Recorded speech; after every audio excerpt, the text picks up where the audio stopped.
Les mythes que nous tissons, même s'ils renferment des erreurs, reflètent inévitablement un fragment de la vraie lumière. Tolkien. Quand mythologie et astrologie se rencontrent, cela donne de belles histoires.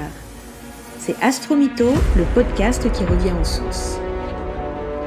Je suis Patricia, la créatrice de Des jours et des lunes, une amoureuse du soleil, de la lune et des étoiles, et avec ma fille Pauline, une passionnée de mythologie, nous allons explorer à travers 16 épisodes les liens entre astrologie et mythologie. C'est Astromytho saison 1 et c'est parti!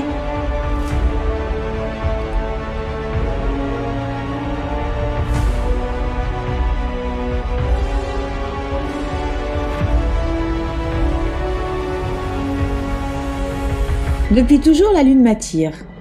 J'avoue n'avoir jamais compris ceux qui voyaient en elle une adversaire, celle qui les empêchait de dormir, celle qui influait sur leur humeur, celle qui... Pour ma part, je l'ai toujours considérée comme une alliée. La voir haut dans le ciel me rassure. J'aime jouer avec elle, la chercher, la deviner, et sentir combien elle exerce sur moi une attraction à laquelle je me soumets volontiers. Presque 29 jours, c'est le temps qu'elle met pour tourner autour de la Terre, en offrant chaque soir une lumière différente. Versatile, dites-vous ? Au contraire, elle est à notre image, ni jamais tout à fait la même, ni tout à fait une autre. Comprendre la lune, c'est comprendre qu'elle est un miroir, celui des forces solaires. Sans soleil, pas de lune. Le soleil est l'esprit, la lune l'âme.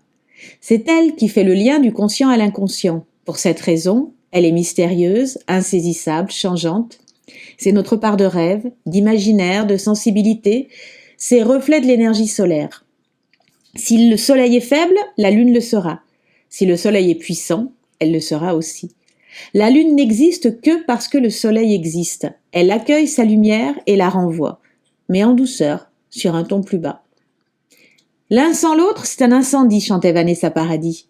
On pourrait dire la même chose du couple solilunaire, l'eau et le feu. Un couple qu'il faut sans cesse équilibrer, éviter que l'eau n'éteigne le feu ou que le feu n'évapore l'eau. On ne peut se concevoir sans soleil ni lune. Ces deux éléments sont constitutifs de notre être et dans un thème astral, le troisième, ce qu'on va appeler la triade primordiale selon la dénomination de Forrest, c'est l'ascendant. Alors, très rapidement, puisque nous ferons un épisode complet qui sera consacré au soleil et puis ensuite à la lune, enfin une à chaque planète, rappelons simplement que le soleil, sa fonction, c'est notre ego en fait. La fonction du soleil, c'est développer une image de soi qui va être cohérente et efficace dans ce monde. Notre énergie solaire, c'est ce que l'on ne peut pas changer. Cette énergie peut être altérée par les différents aspects que ce soleil recevra, mais néanmoins, le soleil, c'est la volonté et c'est la capacité d'action positive que l'on a. Donc, avec son soleil, on va se poser les questions clés de qui suis-je ? Quel type d'expériences peuvent m'aider à renforcer, à clarifier cette image que j'ai de moi-même ? Et où puis-je trouver et développer mon pouvoir personnel ? À l'inverse, la lune, que dans un épisode précédent, j'avais qualifié par contraste d'astre mort, parce que c'est ce qu'elle est, la lune, elle est l'intériorité, là où le soleil est l'extériorité. La lune, c'est notre émotionnel. Et c'est cet émotionnel qui vient de très loin. Donc, il peut venir de l'enfance, mais il peut également venir de la pré-enfance, autrement dit, de tout ce qui a précédé notre existence sur cette terre. Donc, la lune, c'est avant tout notre capacité à ressentir et à réagir émotionnellement. Selon le signe de notre lune, on ne réagira pas de la même manière. La lune, c'est également le développement, c'est notre part de subjectivité, c'est notre part d'impressionnabilité et c'est également évidemment notre sensibilité. C'est pour ça qu'en fait la lune, c'est ce que nous pourrions appeler notre âme par opposition au soleil, qui est ce qui va le principe qui va animer cette âme. Donc pour être bien avec sa lune, les questions qu'il faut se poser, c'est quelles sont les expériences les plus essentielles à mon bonheur ? Et quand mon humeur devient glauque, comment est-ce que ça s'exprime et quels sont mes besoins émotionnels inconscients ? Voilà pour ce couple soleil-lune. Pourquoi est-ce qu'un individu ne peut pas être caractérisé que par son soleil et que par sa lune? Parce qu'en fait, cet individu il va aussi avoir un ascendant.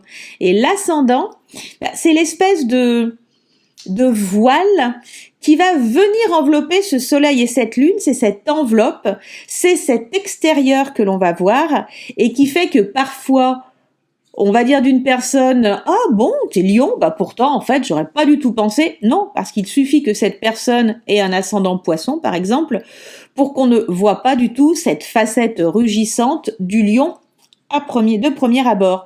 Parce qu'attention, évidemment, l'ascendant, c'est la façade que l'on offre au monde.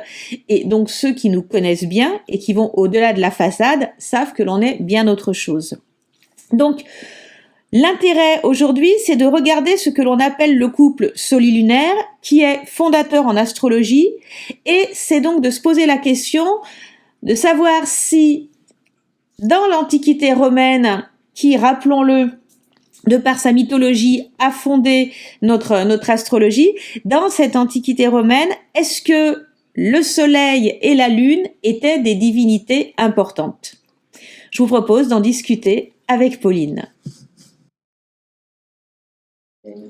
Alors donc maintenant qu'on a établi cette, on va dire cette base historico-ésotérique, hein, je ne sais pas comment on peut dire ça, on va un petit peu alors, je vais ramener l'histoire en astrologie. Le couple fondateur, c'est le couple Soleil-Lune. Ouais. Puisqu'en fait, le Soleil, il incarne le principe de vie, l'identité d'un individu, son énergie aussi, et ce qu'on appelle grossièrement son ego.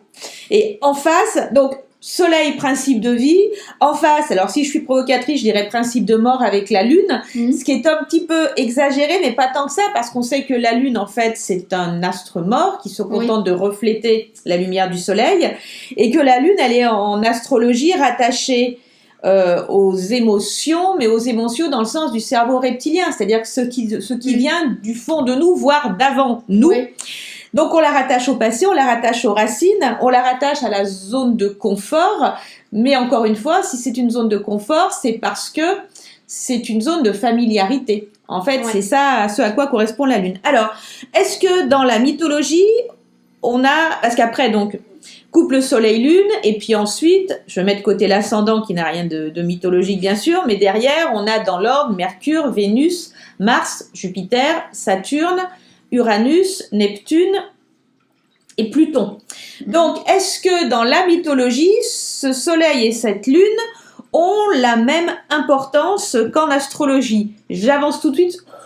Je serais tentée de dire que ça me paraît... on nous parle toujours en mythologie de Jupiter, dieu de l'Olympe, donc c'est vrai que là, ça serait bien de petit peu de voir où on en est en ce qui concerne le soleil et la lune. Chez les Grecs, le soleil et la lune, c'est vraiment des divinités secondaires. Chez les Romains qui ont repris une grosse partie de la mythologie grecque, on en reparlera après, mais ils ont plus ou moins repris, c'est un peu compliqué, mais non plus, il n'y a pas une importance folle, même si on voit sur la fin de l'Empire romain d'Occident, donc celui que, quand on nous dit 476, déposition de Romulus Augustule, fin de l'Empire romain d'Occident, l'Orient il continue encore un peu avec Byzance et tout ça, mais on va dire que cette période-là, qu'on appelle l'Antiquité tardive, elle voit se finir les paganismes et débuter vraiment les monothéismes avec la religion chrétienne. Là, à cette période-là, on commence à voir effectivement une figure solaire qui prend de l'importance, qu'on appelle Sol Invictus, ça va dépendre, qui là tire un peu sur un dieu monothéiste qui semble avoir été effectivement un dieu solaire, un dieu qui a une idée effectivement de principe de vie et tout ça, qui est potentiellement repris d'autres divinités. Avant, il y a eu Mitra, qui est un dieu oriental. Ouais. Oriental, je sais plus s'il vient de ce qui est aujourd'hui notre... Palestine, Syrie... Moyen-Orient. Moyen-Orient, on va appeler le Levant...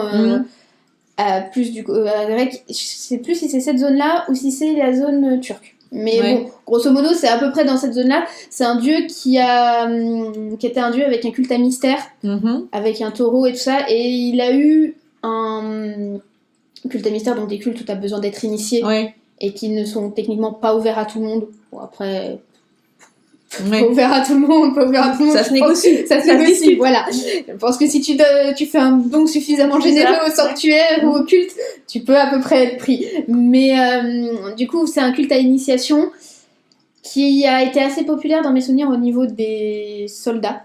Parce Mhm. que Mitra était justement une figure de soldat. Mais vraiment, pour avoir un soleil qui prend...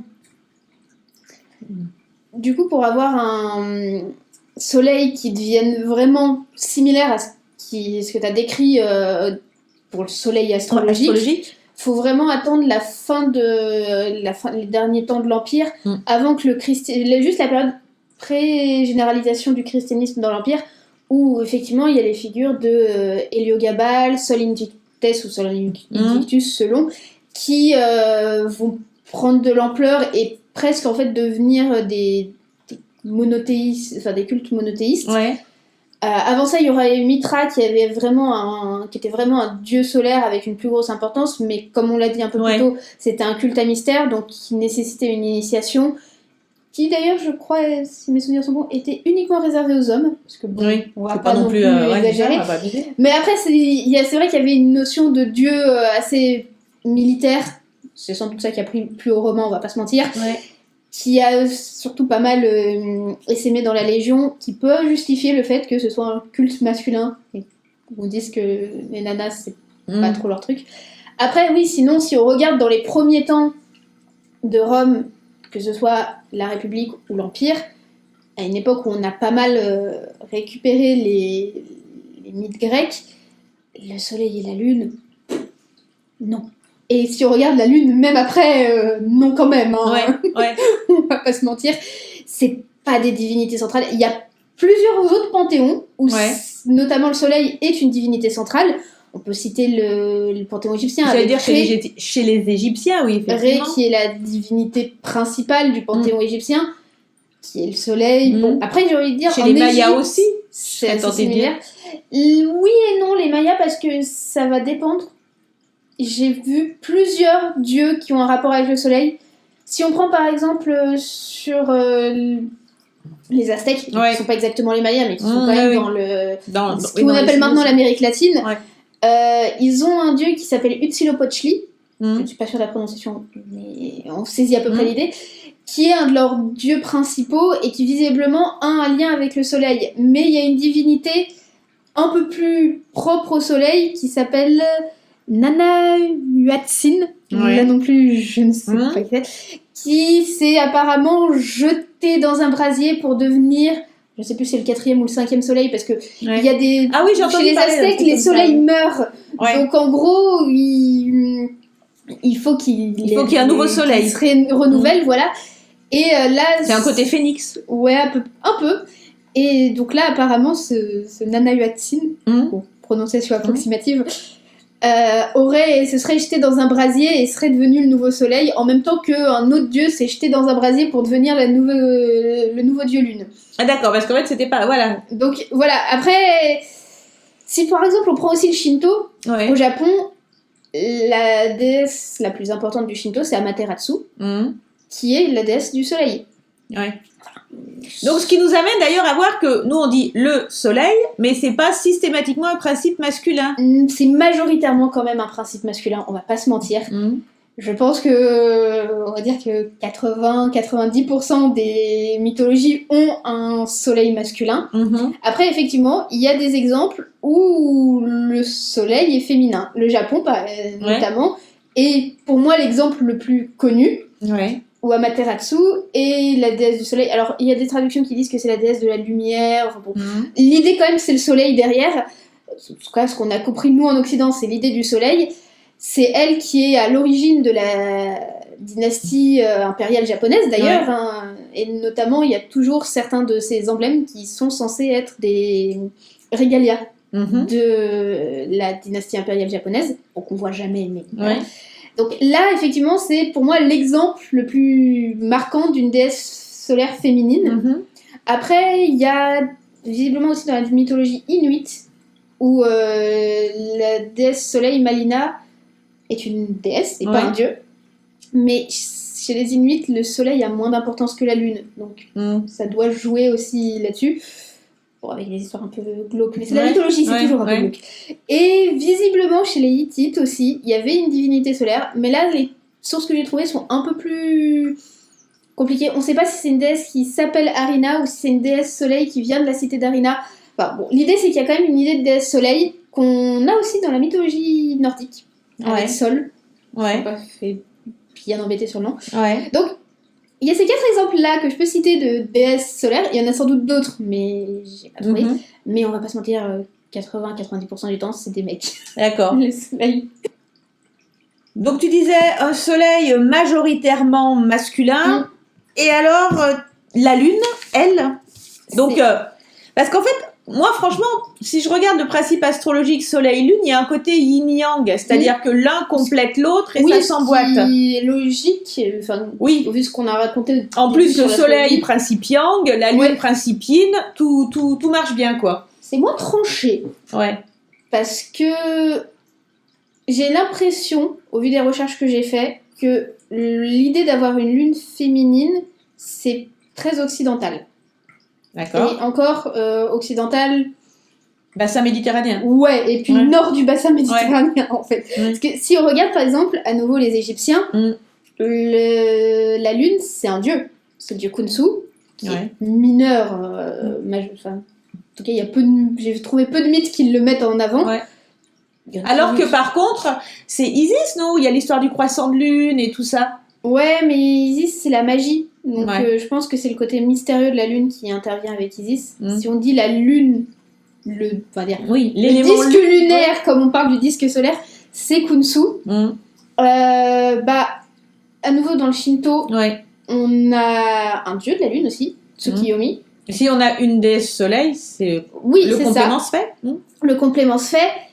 La mythologie scandinave, pareil, c'est un dieu lune, Mani. Et bah, pour reprendre la mythologie inuite, comme on en a parlé tout à l'heure, là aussi le complément se fait parce que c'est un dieu lune qui s'appellerait Anigan. D'accord. Et Donc, en Amérique latine? Amérique latine, c'est une bonne question parce que je ne peux pas dire quel est le genre de Texutziltecalt D'accord. qui est le panthéon aztèque, que j'ai sans doute très très mal prononcé, on va pas se mentir. Il me semble que c'est un dieu aussi, Ouais. mais je suis pas sûre à 100%. Ouais. Donc c'est ça, si on regarde, chez les hindous, il y aurait Chandra, si mes informations sont bonnes. À Babylone, c'était un dieu qui s'appelait Sin aussi. Donc il y a beaucoup de... J'ai l'impression qu'il y a beaucoup plus de dieux lunes que Ouais. de déesses lunes. Le déesse lune, ouais. Ouais. Ce qui est assez étonnant parce qu'effectivement, nous, on est majoritairement influencés par la mythologie gréco-romaine, on va pas se mentir. Ouais. Où là, c'est effectivement des déesses. Mais pour nous, la lune est féminine. Mais en même temps, si on regarde la Chine, le mythe de Shanghae, Ouais. à nouveau sans doute très mal prononcé, et c'est une déesse. C'est une déesse de la lune. Ouais. Qui a été exilée sur la lune et tout ça. Et d'ailleurs, si on regarde son mari, dont je vais écorcher le prénom aussi, mais bon, ça, je pense que ça va être... Ouais. Tout ce qui n'est pas gréco-romain, soyons honnêtes, ça va pas être très bien prononcé. Ouyi, il a un lien avec le soleil, même s'il n'est pas dieu solaire, parce que c'était un archer à qui on a confié la mission de... le mythe est qu'il y avait 10 oiseaux qui étaient 10 soleils dans le ciel, Ouais. et que ils asséchaient la terre et que plus rien ne pouvait se Il y en passer. avait trop. Il y en avait trop. On a confié à Ouyi, qui était l'un des meilleurs archers du monde, le contrat de faire qu'il n'en reste qu'un. Ouais. Et donc il est lié au soleil aussi. Il n'est pas un dieu solaire, mais il a accompli sa mission. Il a tué 9 des 10 oiseaux. Ouais. On l'a récompensé avec l'élixir d'immortalité. Sauf que c'est Shanghae qui l'a bu. Ouais. Les mythes varient, soit elle a voulu boire juste sa part et elle a été surprise et elle a bu toute la truc, sinon voilà, il y a plusieurs versions, soit elle voulait tout pour elle, soit elle voulait qu'une partie mais elle a été surprise et tout ça, et c'est ça qui fait qu'en fait elle s'est envolée vers la lune après avoir bu cet élixir là, et elle vit sur la lune où elle représente, où elle en est la déesse maintenant. Donc je pense que c'est sans doute inspiré par cette déesse-là que le yin est associé à la lune. Ouais. Oui.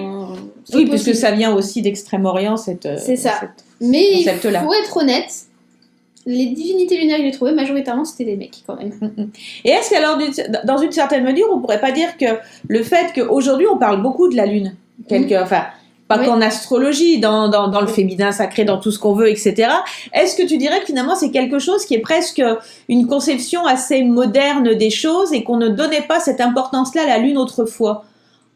Je pense pas tant que ce soit une conception moderne une conception occidentale influencée par la mythologie gréco-romaine.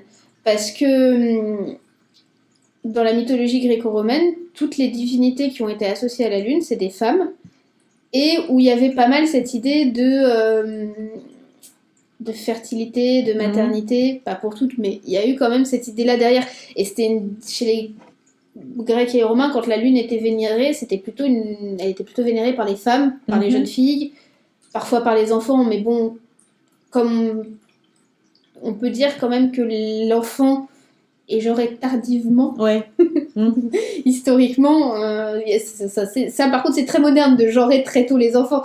Sinon, généralement, on peut prendre par exemple à l'époque moderne, c'était à peu près autour de 7 ans que la séparation d'un petit garçon avec sa nourrice se faisait, ou avec sa gouvernante, et où il passait entre les mains d'un précepteur ou plusieurs.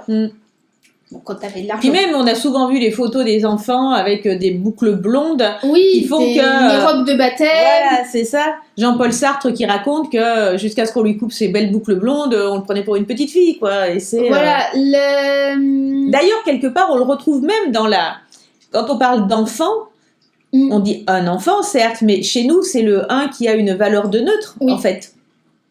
C'est ça. Donc, j'ai pas l'impression que notre vision de la Lune soit moderne, soit propre à notre modernité actuelle.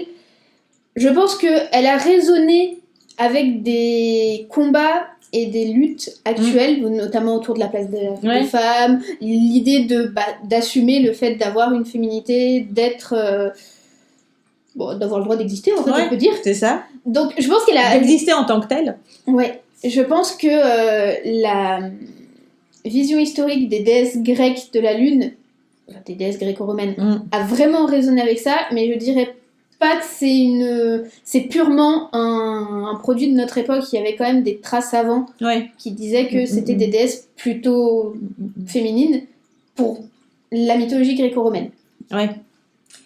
Donc, on en ressort de cet échange que Soleil et Lune n'ont pas dans la mythologie la place aussi fondatrice qu'elles l'ont en astrologie.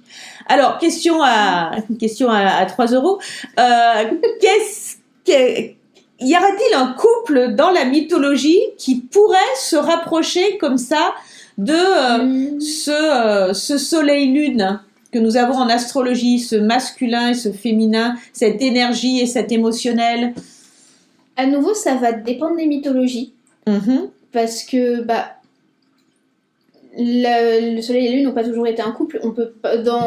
Apparemment, dans certaines mythologies d'Afrique de l'Ouest, il y a un couple Soleil-Lune. Maou et Lissa.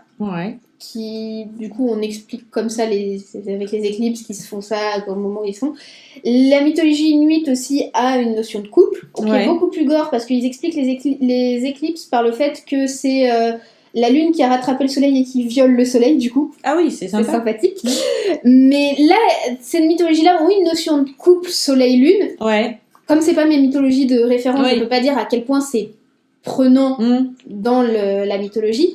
Après, si on prend par exemple chez les Grecs et les Romains, en couple, on va dire fondateur, il y en a plusieurs. Il y aura celui qui est formé par Zeus et Héra, dans la génération des dieux. Donc, si on prend les noms romains, Jupiter et Junon. Il y aura celui qui est formé par Chronos et Rhea, la génération du dessus. Donc, Saturne et... C'est Gaïa? Non. Gaïa, c'est la grand-mère. Ouais, Gaïa, c'est la grand-mère. Gaïa, c'est Uranos. Uranus et Gaïa, donc Uranus et Gaïa, parce que je crois pas qu'elle ait le nom est changé. Rhea, j'avoue, je sais pas si son nom a changé ou pas, parce que faut dire qu'elle est pas souvent mise en avant dans la mythologie. Donc, il y a un peu ces 3 couples fondateurs de la mythologie gréco-romaine. Après, de là à dire qu'ils incarnent absolument le masculin ou le féminin, j'irai pas jusque-là. C'est vrai que si on prend par exemple Zeus et Héra, qui sont pour la génération des dieux, Zeus représente le pouvoir, Ouais.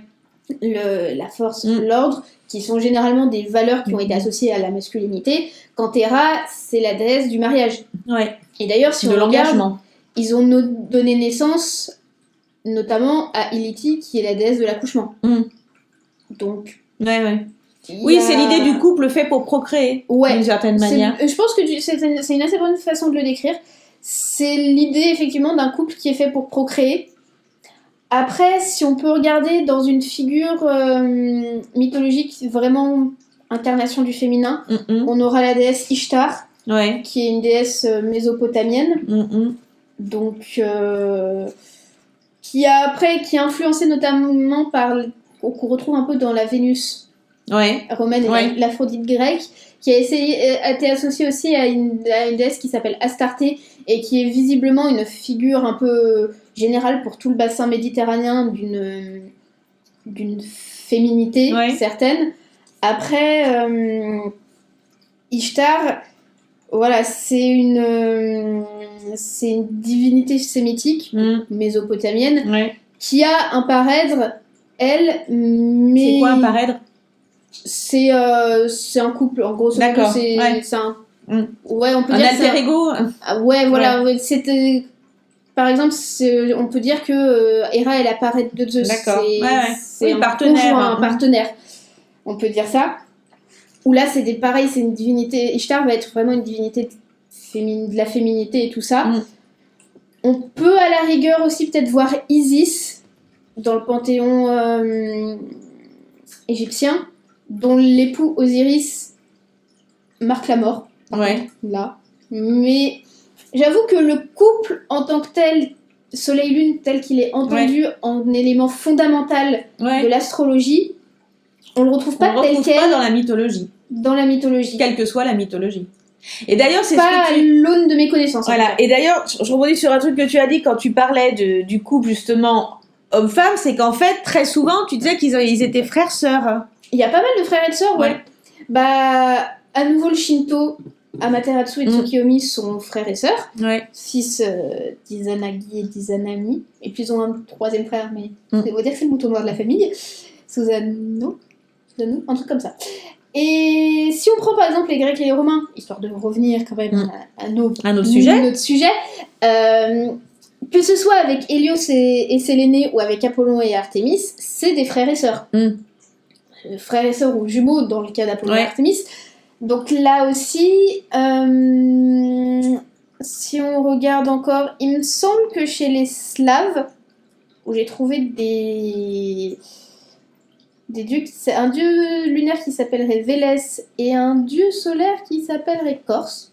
Mais bon, j'ai peu d'infos sur la mythologie slave, donc on va dire que c'est à prendre avec des pincettes. Eux aussi, ils auraient été frères. Il y a l'idée effectivement de la mythologie nordique aussi, où c'est une notion de frères, avec Sol et Mani, donc un frère et une sœur. Donc c'est plus... En tout cas, dans les mythologies que je connais, c'est plus des frères et sœurs que qu'un couple, voilà. Qu'un couple, on va dire, sexuel et romantique. Voilà, c'est qu'un couple cliché et surtout mâle et femelle, quoi. On va mettre des gros guillemets. Moi, je dirais mâle et femelle, c'est-à-dire hétérosexuel. Voilà, c'est ça. Oui, exactement. Voilà. Donc oui, c'est plus on va plus avoir effectivement une notion de frères et sœurs dans les mythologies que j'ai étudiées. Ok. Donc ça, c'était pour faire le point sur sur ce couple Soleil-Lune. Donc je pense que la prochaine fois, je pense pas, je suis sûre que la prochaine fois, nous allons évoquer, puisqu'on va les prendre dans l'ordre, donc la prochaine fois, nous parlerons du Soleil. Tout à fait. Merci.